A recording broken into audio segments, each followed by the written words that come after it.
अस्सलाम वालेकुम। परसेंटेज के कुछ क्वेश्चंस ट्राई करते हैं। इसमें परसेंटेज भी होंगे, इसमें एवरीडे मैथ के क्वेश्चंस भी होंगे। पहला क्वेश्चन देखते हैं। Sam wants a TV, he can either buy or rent it. The cost of buying is $960. Sam would pay a deposit of 30% followed by 12 equal monthly payments. क्या चीज़ें calculate करनी है? Calculate the deposit, calculate each monthly payment. तो पहले part की working देखते हैं। 30% of 960 calculator इस्तेमाल कर सकते हैं। It's a paper to question. That comes out to be $288। तो ये जो 30% वाली वैल्यू है, ये आपका डिपॉजिट हो गया, ये आपका डाउन पेमेंट हो गया। जो बाकी पैसे बचेंगे, that is 960 minus 288, that is $672। अब ये जो बकिया पैसे बचे हैं, इसके 12 मंथली इंस्टॉलमेंट्स बनेंगी। सो 672 divided by 12, that is $56। So that is the amount that you have to pay per month. So that was a pretty straightforward question. अगला पार्ट देखते हैं। That is the cost of renting the TV is $310. अब यहाँ जो बात हो रही है वो इस चीज़ की बात है कि buying versus rent। तो $310 for the first year and then $20 for each month after the first year. Calculate the total cost of renting it for 3 years. अब यहाँ पर 2 का जो पहला पार्ट है, 3 साल में 2 हिस्सों में डिवाइड हो गया। The first year, year 1, and the second and the third year. Year 1 का फिक्स कॉस्ट है $310। ये मंथली नहीं है, ये ईयरली है। सेकेंड और third year, that is 24 months, इसका कॉस्ट होगा $20 पर मंथ। यहां से मंथ और मंथ कैंसिल हो गया। So 24 into 20, that comes out to be $480। That means the total cost for renting it for 3 years, so total cost is $310 plus $480, that comes out to be $790। इसका मतलब ये है कि पहले 3 साल अगर वो किराए पर ये टीवी ले तो उसको सस्ता पड़ेगा देन बाइंग इट। इसकी बेसिस पे ये अगला पार्ट पूछ रहा है। What is the second part? That is when will it become more expensive to rent the TV than to buy it for $960? देखिए 3 साल गुजर गए, अभी तक $790 का पड़ा है। इसका मतलब है 960 minus 790, that comes out to be $170। इसका मतलब है $170 की $20 के हिसाब से जब इंस्टॉलमेंट्स बनेंगी, that comes out to be 8.5 months. इससे कि $20 पर मंथ, 170 टोटल देना है। तो इसका मतलब ये है कि 3 years and 8.5 months अगर होगा तो rent is the same thing as buying the TV. लेकिन रेंट मंथली है, तो या तो 8 महीने का रेंट होगा या 9 महीने का रेंट होगा। इसका मतलब है 8.5 को राउंड ऑफ करूंगा तो क्या हो जाएगा? 9 हो जाएगा।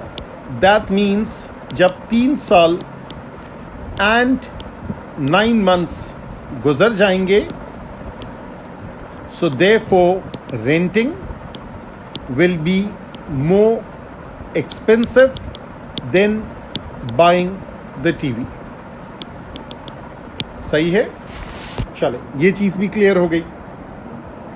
अब क्या करेंगे?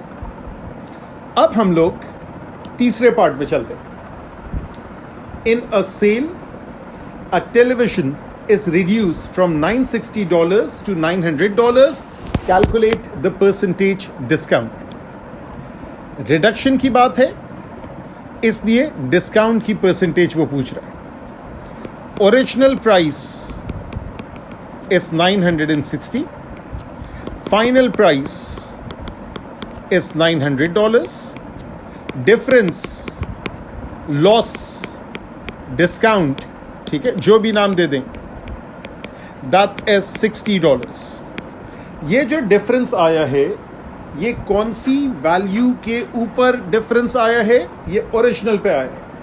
तो हमेशा रूल याद रखें कि परसेंटेज लॉस हो या परसेंटेज प्रॉफिट हो, that is always the difference divided by the original price multiplied by 100. So this is 60 at the top, 900 at the bottom, multiply by 100. दो जीरोस यहां से कटे. So therefore the answer is 60 divided by 9. That comes out to be 6.667. अगर fraction में छोड़ना है, that is better, 6 2/3%. ठीक है, अगर ये वैल्यू लिखेंगे, so round it off to 3 significant figures, that is 6.67 correct to 3SF. अगर एग्जैक्ट वैल्यू में छोड़ देते हैं, so 6 2/3 is a perfect answer. अच्छा जी, ये हमने पहला पार्ट कर लिया. इसकी ज़रा मार्किंग के ऊपर गौर करते हैं. पहला पार्ट 1 मार्क का था, तो ये सिर्फ और सिर्फ ये वैल्यू निकाली, दिस इज फॉर 1 मार्क. उसके बाद calculate each monthly payment, 1 mark इस चीज़ का डिफरेंस निकालना, 1 मार्क डिवाइड करके ये वैल्यू निकालना, दैट इज 1 मार्क. तो ये इसकी मार्क स्कीम भी आप साथ साथ देखते जाए. उसके बाद जब हम यहाँ पे बात कर रहे हैं, पहला part calculate the total cost for renting it for 3 years, तो ये $310 है. 24 और 20 को मल्टीप्लाई किया तो 480 आ गया, और दोनों को ऐड करके विच वॉज वेरी ऑब्वियस, इसलिए ये सिर्फ और सिर्फ 1 मार्क दे रहा है. उसके बाद ये पूछ रहा है कब ये एक्सपेंसिव होगा फॉर 2 मार्क्स. तो यहाँ पर 3 साल तक तो बात पहुँच गई थी. दोनों का डिफरेंस 170 है, दैट गिव्स यू 8.5 month. तो समझे 1 मार्क इसका और 1 मार्क इस चीज़ का रियलाइज करने का कि 8.5 month से बात नहीं बनेगी, बात तो पूरे महीने की जाएगी, पूरे महीने का किराया है. So that is 1 mark for rounding it up and writing it with the 3 years. सो 3 साल 9 महीने जब गुजर जाएंगे तो उसको किराए पे लेना महंगा पड़ेगा as compare to buying it.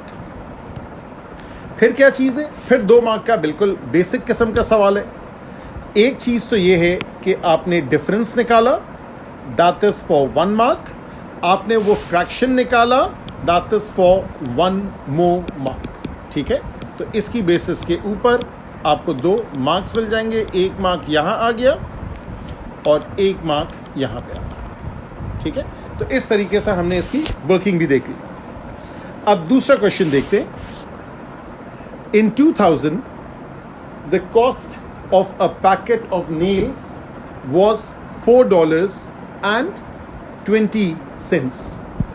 In 2001, the price has increased to $4.50.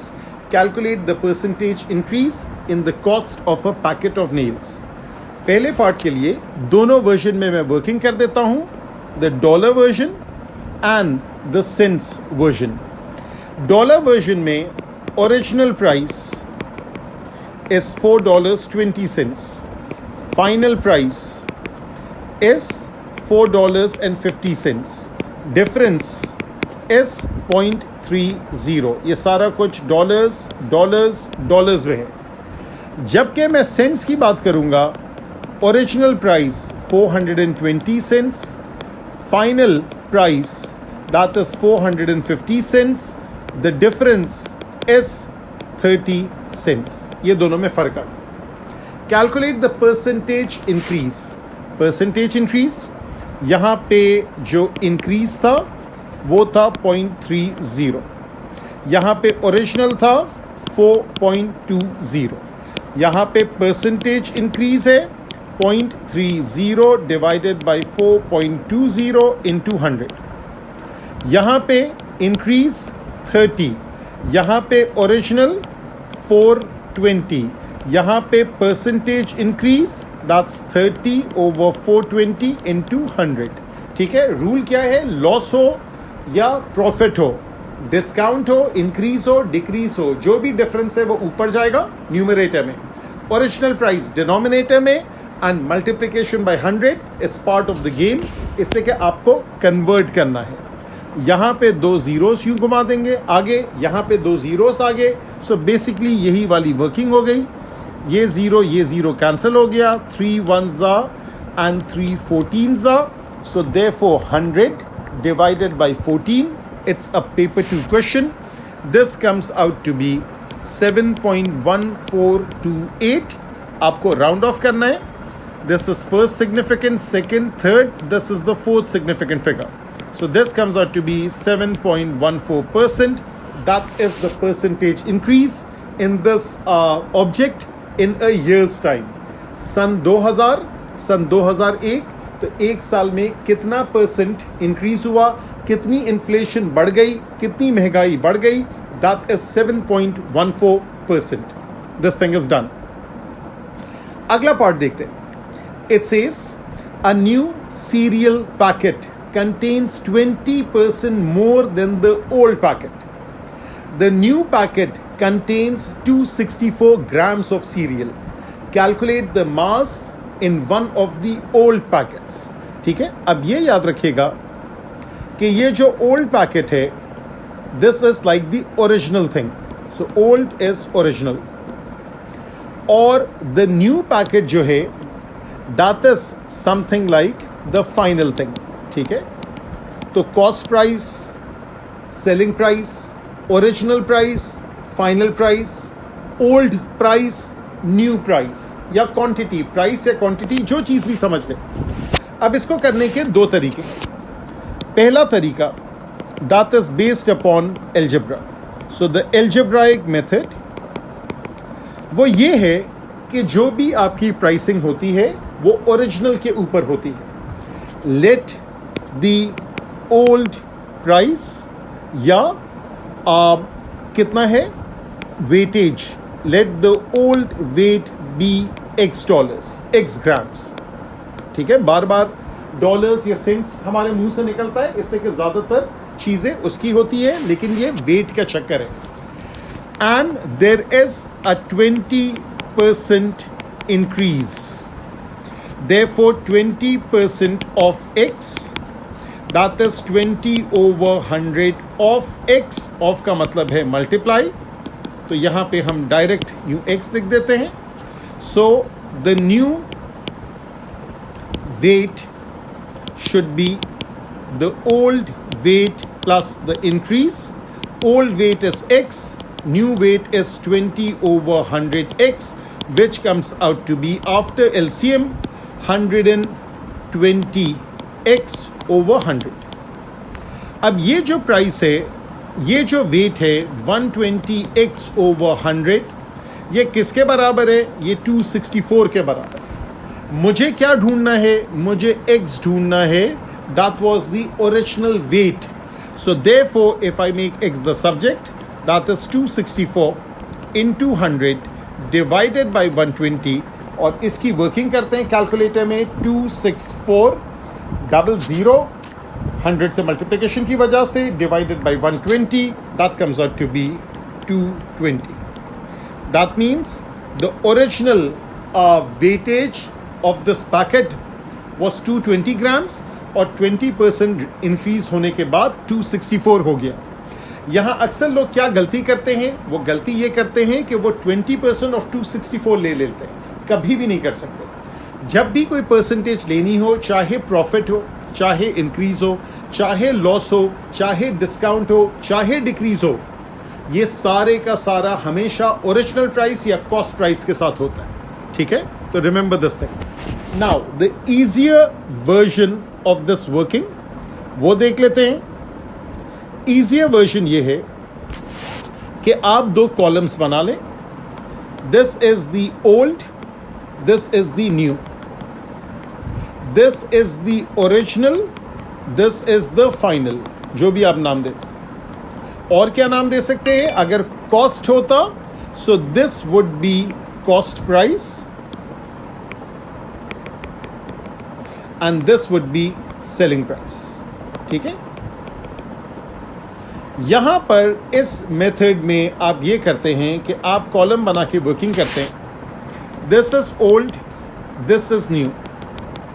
अगर ओल्ड प्राइस 100 होती, जो कि एक बेसिक स्टैंडर्ड हम लेते हैं क्योंकि 100 से वर्क करना बहुत आसान है, तो new price after the increase would be 120। Why 120? इसलिए कि 20% इंक्रीज हो रहा है। 100 में 100 का 20% क्या होगा? 20। सो 100 plus 20 is 120। This is called, कौन सा मेथड कहते हैं इसको? इसको रेशियो मेथड भी कहते हैं और इसको यूनिटरी मेथड भी कहते हैं। ठीक है, जो मेथड भी, जो नाम भी आप लेना चाहें, बोथ आर परफेक्टली राइट। इसका मतलब है कि अगर ओरिजिनल प्राइस x थी तो ये वाली प्राइस 264 हो गई। यहां पे आपको कोई एल्जेब्रा, कोई इक्वेशन ये बनाने की जरूरत नहीं है। 99.9% of the people they prefer this method. पहला मेथड मैं इसलिए बता देता हूं कि आपको बिल्कुल एक फील होना चाहिए कि वर्किंग हुई कैसे।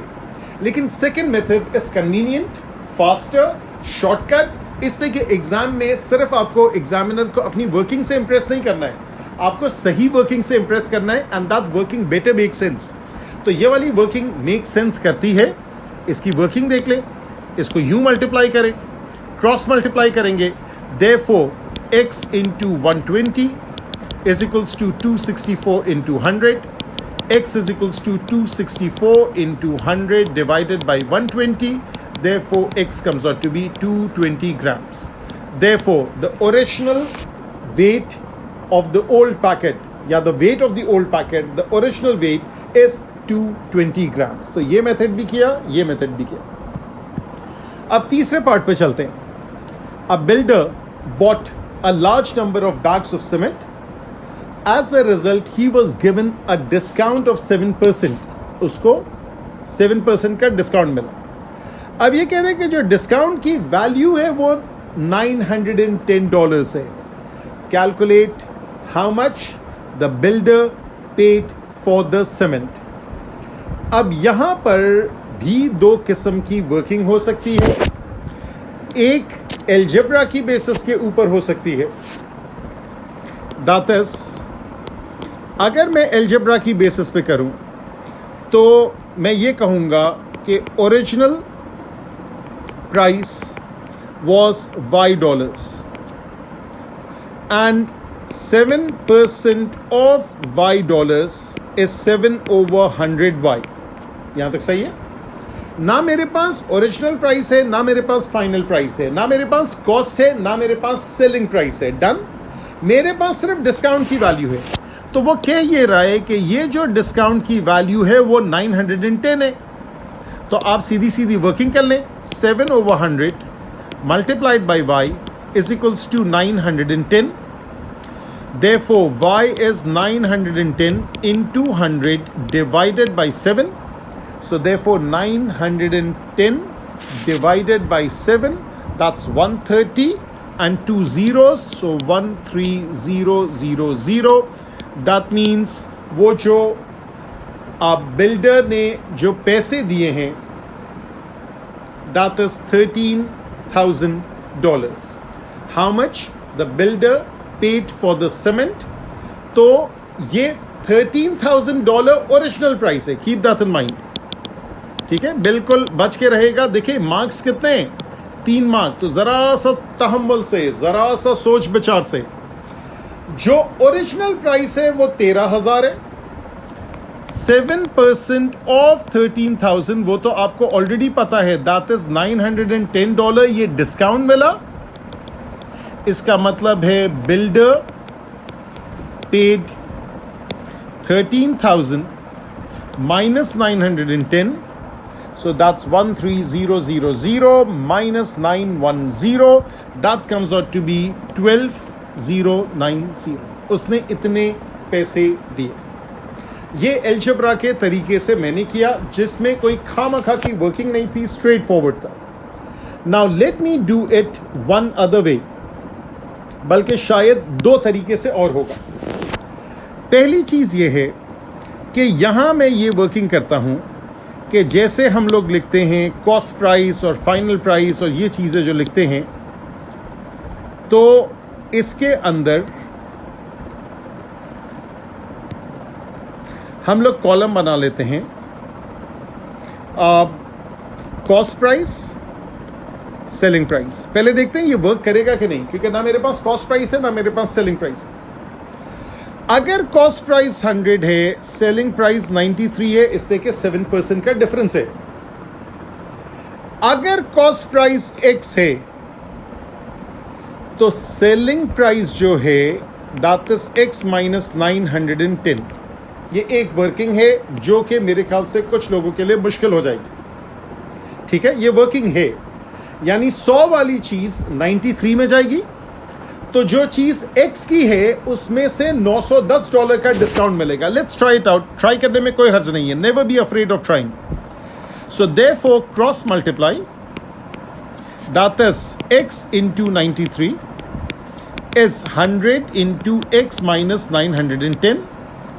That is 100x minus 91000 और यहाँ पे है 93x. Therefore 7x negative is minus 91000 और 91000 divided by 7, that comes out to be 13,000. तो यहाँ से मुझे perfectly सही आंसर मिल गया. $13,000, that is the cost price. लेकिन selling price is cost price minus discount. Selling price कम होगी डिस्काउंट होने की वजह से.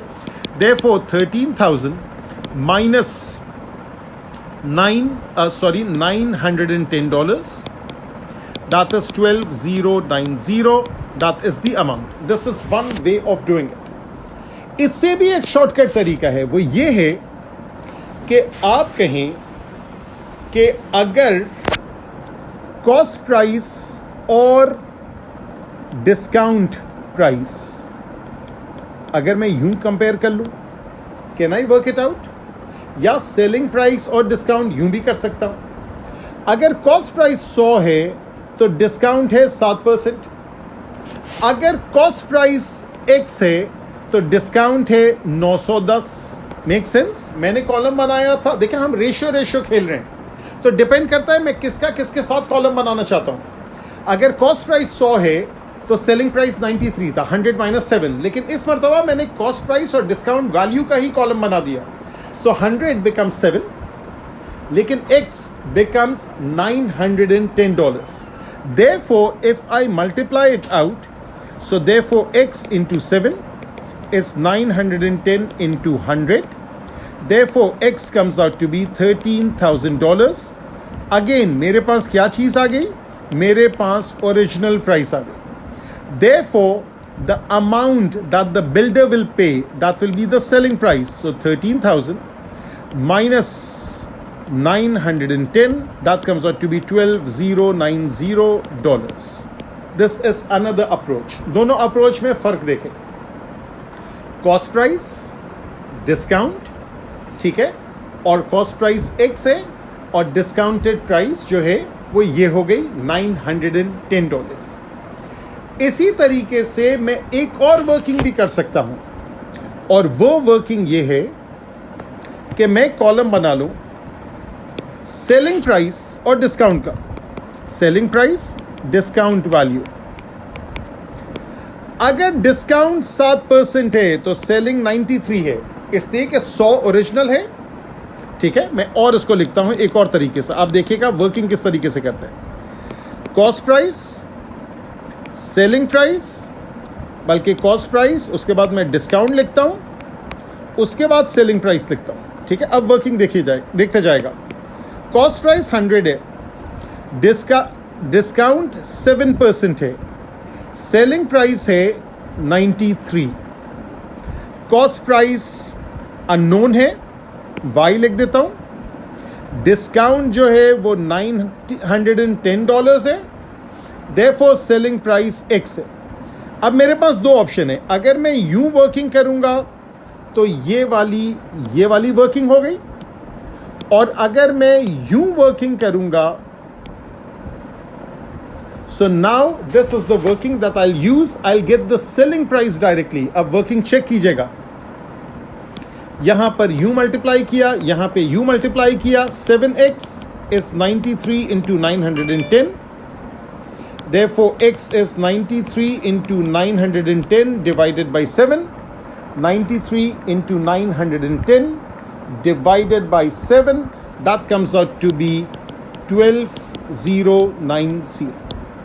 ठीक है। अब ये दो क्वेश्चंस हमने बिल्कुल थरली डिस्कस किए, इसकी वर्किंग आराम से देखे, खास तौर पे इस वाले क्वेश्चन की देखिए कितने तरीके से हमने किया। आखिरी पार्ट 4 तरीके से किया है। पहला तरीका ये था कि ओरिजिनल प्राइस $y था, 7% ऑफ y निकाला, दैट इज इक्वल्स टू 910, तो मेरे पास ओरिजिनल प्राइस आ गई। उसमें से डिस्काउंट माइनस किया, that is the amount the builder paid, that is the selling price. ठीक है। दूसरा तरीका क्या था कि कॉस्ट प्राइस सेलिंग प्राइस को कंपेयर किया। कॉस्ट प्राइस 100 है, सेलिंग प्राइस 93 है। कॉस्ट प्राइस x है, उसमें से $910 का सब्ट्रैक्शन होगा। वो वर्किंग की, x की वैल्यू 13,000, सेलिंग प्राइस 12,090। इसमें एक और वेरिएशन की कि मैंने कॉस्ट प्राइस और डिस्काउंट को डायरेक्टली कंपेयर कर दिया, सेलिंग प्राइस भी हटा दिया। इसमें के रेशियो है, मेरी मर्जी में कॉस्ट प्राइस सेलिंग प्राइस के रेशियो की बात करूं, मेरी मर्जी में कॉस्ट प्राइस डिस्काउंट की बात करूं। तो मैंने कॉस्ट प्राइस और डिस्काउंट की वर्किंग की, यहां से x अगेन 13,000 आया, सब्ट्रैक्शन किया, 12,090 आया। फिर क्या किया, फिर मैंने एक कॉलम बनाया, cost price, discount, selling price. Cost price 100, discount 7%, selling price 93। Cost price y, discount 910, selling price is x। अगर मैं इस वाले बॉक्स की वर्किंग करूं तो ये पिछली वर्किंग हो गई, लेकिन मैं वर्किंग करना चाह रहा हूं डिस्काउंट और सेलिंग प्राइस की, क्योंकि मुझे वैसे भी सेलिंग प्राइस चाहिए, मुझे वैसे भी वो वैल्यू चाहिए जो बिल्डर ने पे की, तो मैं डायरेक्टली उसको भी निकाल दूं। तो मैं टुक टुक करके आपको सबसे आखिरी पार्ट में ले आया जो सबसे डायरेक्ट मेथड था। तो यहां पे कोई सब्ट्रैक्शन नीडेड नहीं है, because x is the amount that the builder will pay। ठीक है। अब ये दो क्वेश्चंस गौर से देखिएगा, बिकॉज जो भी बेसिक परसेंटेज का कॉन्सेप्ट है, जो भी एवरीडे मैथ का कॉन्सेप्ट है, वो यहां पर हमने डील कर दिया। Till then take care.